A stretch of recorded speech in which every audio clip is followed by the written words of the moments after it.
This is Josh with The Verge, and we're taking a look at the Nexus 5, the new flagship Android phone from Google. As with previous Nexus phones, Google says this device will push Android forward and be the best representation of what that mobile OS can do.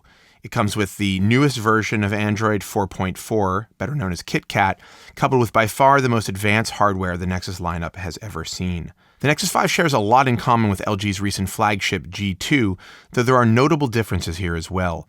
LG was also Google's partner for last year's Nexus 4, and there are some similarities, though it's a pretty different device. From a hardware perspective, the phone is pretty stacked.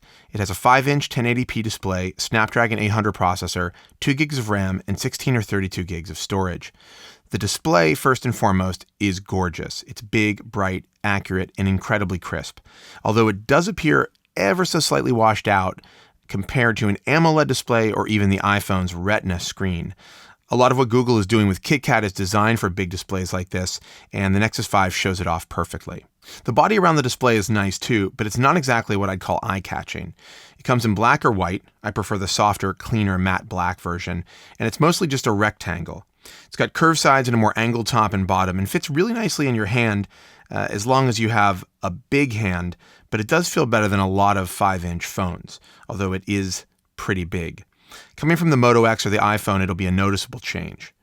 The phone is surprisingly light, though, just 130 grams and impressively thin at 8.6 millimeters. It's made of plastic, but it still feels pretty good. I wouldn't say it's machined beautifully like an iPhone 5S or the Lumia 925, but it isn't that cheap plastic of the G2 or the Galaxy S4. Also, thankfully, it doesn't have the problems of the Nexus 4, namely the glass back, which broke really easily and was extremely slippery on flat surfaces. Google really picked its spots when it came to making design choices that you'd notice. For instance, the big ring around the camera lens and the white speaker grille on the otherwise black front of the white model. Those details, plus the carved Nexus logo on the back, are really the only indications that this is something other than a standard slab smartphone. Personally, I like the clean lines and the simple design, but it would have been nice to see a little more creativity, though maybe the do-it-yourself Moto X colors and Apple's gold iPhone have spoiled me. The design's real purpose, though, is just to get out of the way, to show off KitKat, the latest version of Android. It may just be a point update, but there's actually a lot going on. Some of the aesthetic changes really have to do with Android looking good and working well on big-screen, high-res phones. There's also a new condensed version of the Roboto font that's used system-wide, which looks really nice. Icons seem a little bit bigger and cleaner in the new OS, and everything has been tweaked or polished a little bit to get more out of those large displays. Also, nearly all of the Tron influences we first saw on Android 3.0 have been excised, and what remains and is new actually seems to have more in common with recent efforts from HTC on the One than it does with previous versions of Android 4.0. Things have been lightened, tightened, and flattened in all the right places, making this latest incarnation of the ever-evolving software feel really fresh. And it's not just cosmetic.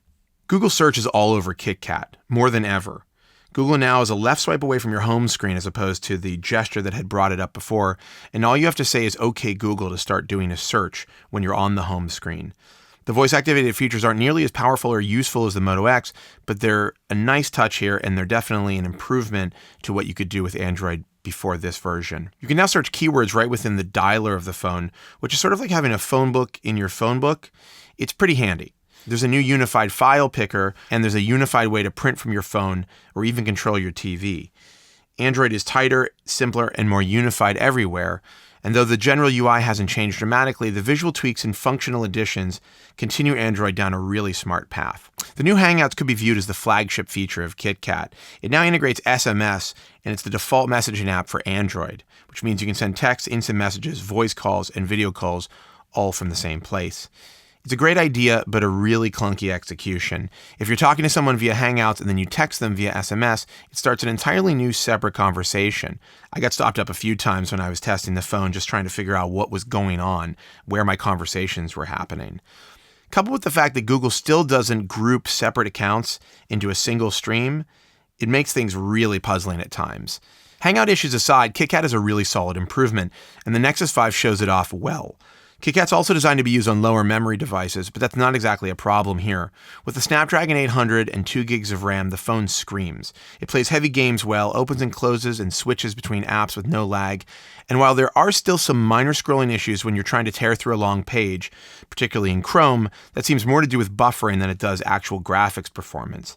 In fact, a big deal has been made out of the Android scrolling problem, but 9 times out of 10, the Nexus 5 feels considerably faster than most devices I've used, and that includes the iPhone 5S. And while Google still can't match Apple's best-in-class touch response times, the difference, in my opinion, is negligible. All of the software improvements, coupled with the strong hardware of the Nexus 5, make it a really fun phone to play with.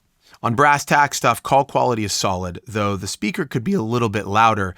Even cupping my hand around it didn't produce sounds that were loud enough to hear outdoors. I think it needs to be pointed out that data is massively improved on this phone over the Nexus 4 thanks to the merciful addition of LTE out of the box for AT&T, T-Mobile, and Sprint here in the US. Google wanted to make a phone that shows off Android, and I think it succeeded. But in doing so, it may have overlooked two of the biggest requirements of making a truly great smartphone, namely a good camera and consistent battery life. During my time testing the Nexus 5, battery life was all over the place. The first couple of days I used it, I only saw 8 or 9 hours before I had to put it back on a charger.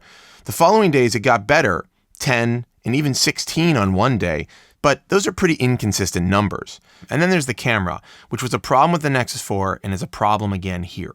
Now, it seems to me that the 8-megapixel shooter is capable of taking really beautiful pictures in the perfect setting, but in so many settings, it's a huge step down from something like an iPhone 5S, a Lumia 1020, or even the Moto X.